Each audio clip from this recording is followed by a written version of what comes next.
Après avoir acquis une certaine notoriété sur les précédents Halo des précédentes Xbox, le studio Bungie s'est attelé à la lourde et compliquée tâche de créer une nouvelle licence ambitieuse de science-fiction. Destiny est né de cette volonté de marier les univers et gameplay d'un FPS classique à celui d'un MMO au sein d'un univers de science-fiction créé de toutes pièces et d'éléments scénarisés en ligne et communautaires. L'ambition des développeurs aurait été de nous faire voyager à travers tout le système solaire en quête d'aventures et d'objets à récupérer.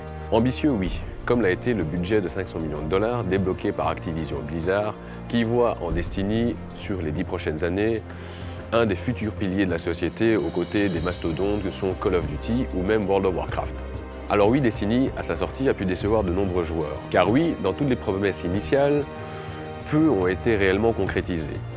C'est frustrant d'arriver sur une planète et de se retrouver cantonné à une zone limitée quand on voit au loin des forteresses abandonnées qu'on aurait aimé explorer. C'est frustrant de n'être cantonné au système solaire qu'à quelques petites planètes éparpillées ci et là, alors qu'on nous avait promis une exploration complète du système solaire. C'est frustrant car en soi, le jeu est excellent. Le gameplay est bon et il nous donne envie de parcourir le jeu encore plus en avant. Alors oui, on est là à attendre plus du jeu.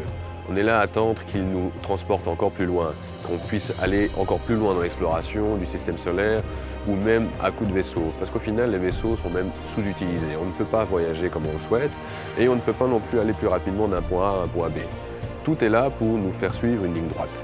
Mais dans cette ligne droite, le jeu est excellent.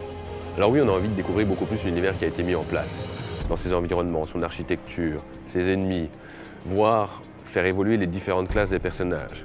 Car dans les 3 classes qui sont présentes, ça paraît peu, mais au final, elles sont réellement bien distinctes et bien équilibrées. Si les 3 classes ne semblent pas si différentes l'une de l'autre, plus vous allez les faire évoluer et monter au maximum via les différentes armes et équipements et les faire évoluer via un système beaucoup plus amusant et addictif qu'au départ, vous vous rendrez compte que le jeu a été excellemment bien équilibré.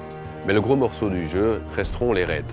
Les raids à 6 joueurs, amis ou rencontrés aléatoirement via le matchmaking du jeu, les raids qui vont vous faire mettre à rude épreuve et vos nerfs et vos compétences afin d'arriver à la fin de niveau en affrontant des ennemis et des boss qui vous permettront de récupérer les meilleurs équipements du jeu. Destiny ne s'arrête pas à un mode de scénario qui aurait pu être plus développé dès le départ, mais qui le sera au fil des différentes extensions. Et un mode raid qui est excellent, mais qui va finir par vous sembler être redondant. Il y a aussi le mode compétitif héritier des différents Halo, car si vous avez déjà l'expérience des différents titres de Studio Bungie, vous ne serez pas dépaysé par la qualité du multijoueur qu'ils ont développé ici pour Destiny. Donc oui, Destiny est une expérience multijoueur. Il doit se jouer à plusieurs, de préférence avec des amis.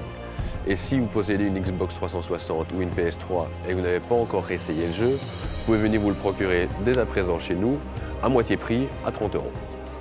Et quant à moi, vous pouvez toujours me retrouver sur le blog de MediaMarkt de Braine-l'Alleud /GamesArea pour de nouvelles critiques et vidéos.